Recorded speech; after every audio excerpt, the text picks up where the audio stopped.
Puji Tuhan, karena kita tidak bisa membeli perkenanan Tuhan lewat apapun. Loh Pak, termasuk dengan merenungkan firman Tuhan. Ya, kita rajin belajar firman sebagai bentuk ucapan syukur. Tuhan tidak pernah utang apapun dengan manusia, sehingga harus memberi kita hadiah. Selalu kita yang harus bayar sama Tuhan. Sungguh ajaib Roh Kudus memberi kuasa kepada umatnya secara gratis. Bukan kita yang memberi hutang kesalehan, baru Tuhan kasih kuasa ya. Emang ajaib firman-Nya ya Pak. Tuhan kita tidak seperti Allah agama lain yang dapat dibeli dengan kesalehan kita. Jadi kita dengar firman Tuhan dengan sukacita, bukan untuk menyuap Tuhan yang maha baik itu. Yuk kita tidak buang waktu, segera ikuti Raja yang ditunggu. Siapa ya? Shalom anak-anak semuanya. Hari ini kita akan kembali belajar kebenaran firman Tuhan melalui renungan PDKA. Ayo kita berdoa terlebih dahulu. Bapa dalam sorga, terangilah hati kami, supaya ketika kami belajar kebenaran firman-Mu, sungguh kami melihat keindahan demi keindahan daripada setiap uraian firman-Mu.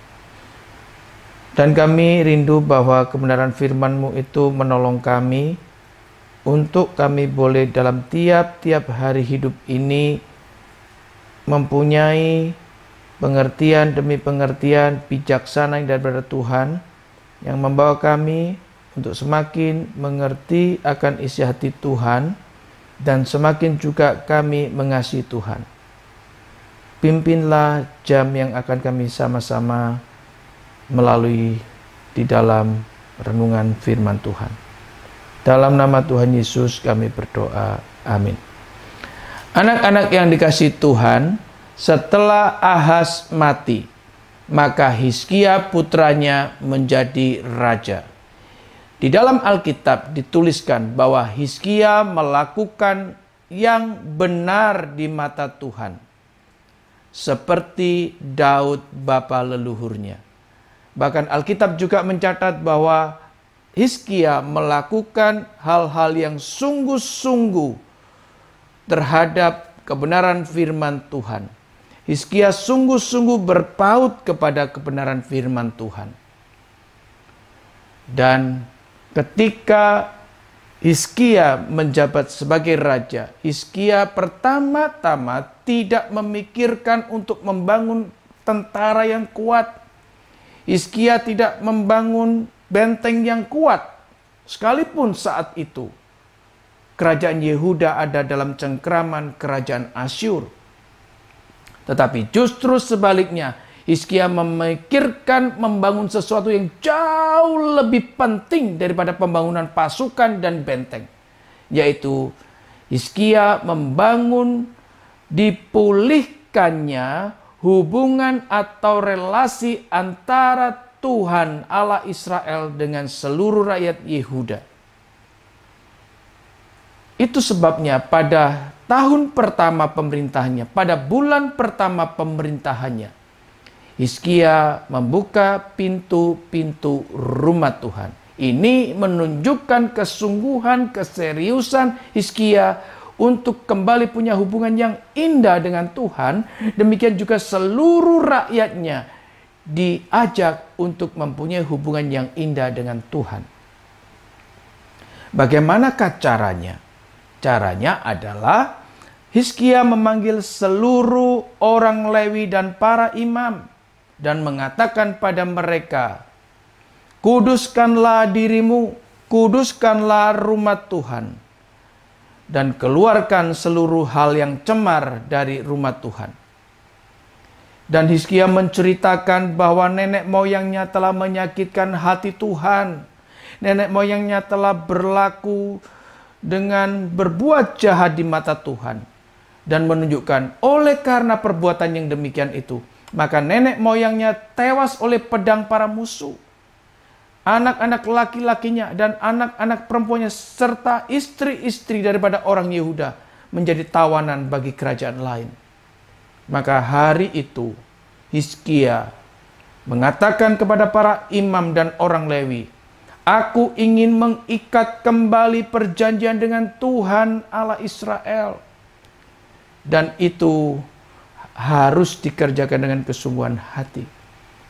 Bahkan Hizkia memberitahukan bahwa setiap imam-imam, setiap orang Lewi dipilih Tuhan untuk berdiri di hadapan Tuhan, untuk melayani Tuhan, menyelenggarakan kebaktian, dan mempersembahkan korban-korban bakaran. Ketika mendengar hal ini, maka seluruhnya bergiat bekerja untuk segera menyucikan atau mentahirkan rumah Tuhan. Memerlukan waktu 16 hari untuk mengerjakan semuanya itu. Dan ketika seluruh baik perkakas rumah Tuhan, baik seluruh pintu-pintu rumah Tuhan diperbaiki, mereka segera melaporkan kepada Hizkia, dan Hizkia tentunya senang karena semua berjalan dengan baik. Maka Hizkia mengambil 7 ekor lembu jantan, 7 ekor domba jantan, 7 ekor domba muda, dan 7 ekor kambing untuk dipersembahkan kepada Tuhan sebagai korban penebus dosa atas keluarga raja. Dan setelah itu juga Hizkia memanggil seluruh pemimpin-pemimpin orang Yehuda untuk segera mereka pun menyucikan diri dan mereka mempersembahkan korban kepada Tuhan. Dan sungguh seluruh orang-orang Yehuda itu membawa seekor kambing jantan untuk dipersembahkan sebagai penebus dosa. Bagaimanakah caranya? Mereka membawa kambing tersebut dan menumpangkan tangannya di atas kepala kambing tersebut. Itu sebagai simbol daripada penebusan dosa.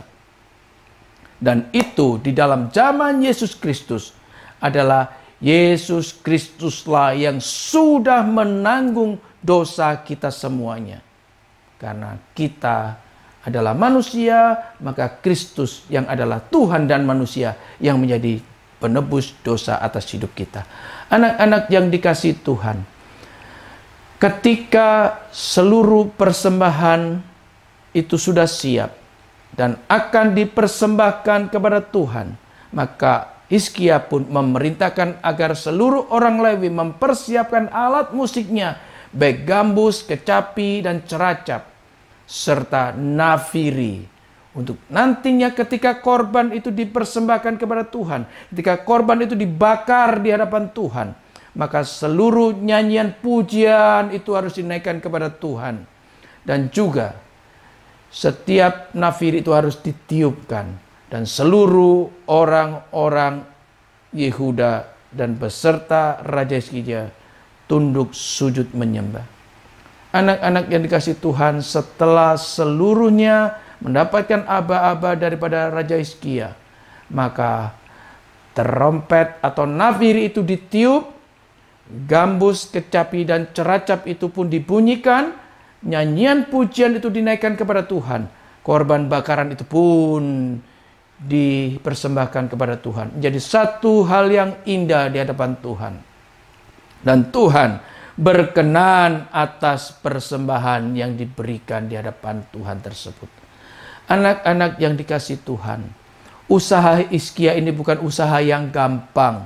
Karena sudah bertahun-tahun lamanya orang-orang Yehuda sudah dirusak oleh Ahaz untuk tidak lagi berhubungan dengan Allah Israel. Ini satu usaha yang tidak gampang. Bahkan para imam saat itu tidak lagi punya hubungan dengan Tuhan yang hidup.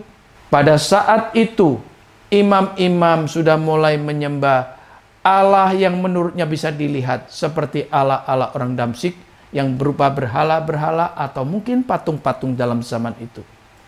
Tapi kita bersyukur bahwa imam-imam boleh kembali berfungsi menyembah kepada Allah yang hidup. Orang-orang Lewi bisa berfungsi kembali dalam rumah Tuhan untuk menjadi satu barisan pujian, untuk menjadi suatu barisan pemukul alat-alat musik. Anak-anak yang dikasihi Tuhan, apa yang dikerjakan oleh Hizkia ini tidak sia-sia. Terbukti Alkitab mencatat karena Hizkia berlaku benar di mata Tuhan. Orang-orang Yehuda juga mulai kembali menyembah Tuhan yang hidup.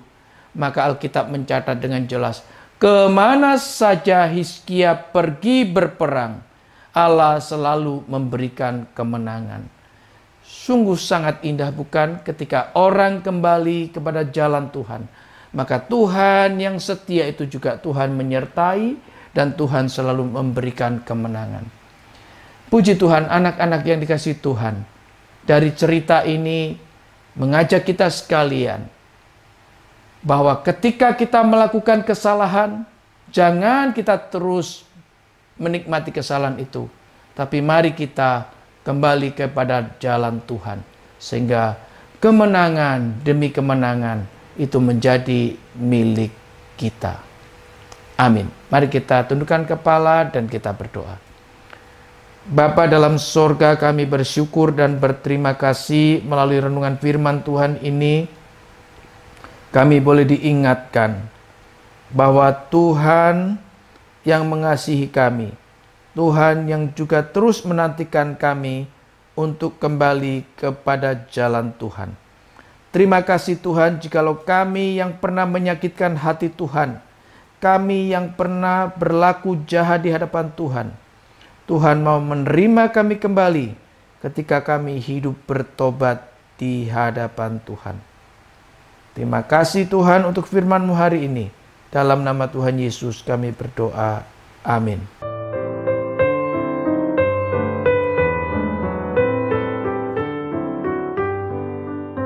Berham baru saja memasuki suatu perumahan dan diwajibkan untuk menyerahkan KTP. Oh itu pasti supaya daerah tersebut tetap aman. Baru saja kita melihat Hizkia memelihara keamanan negaranya dengan membuka dan memperbaiki pintu-pintu rumah Tuhan.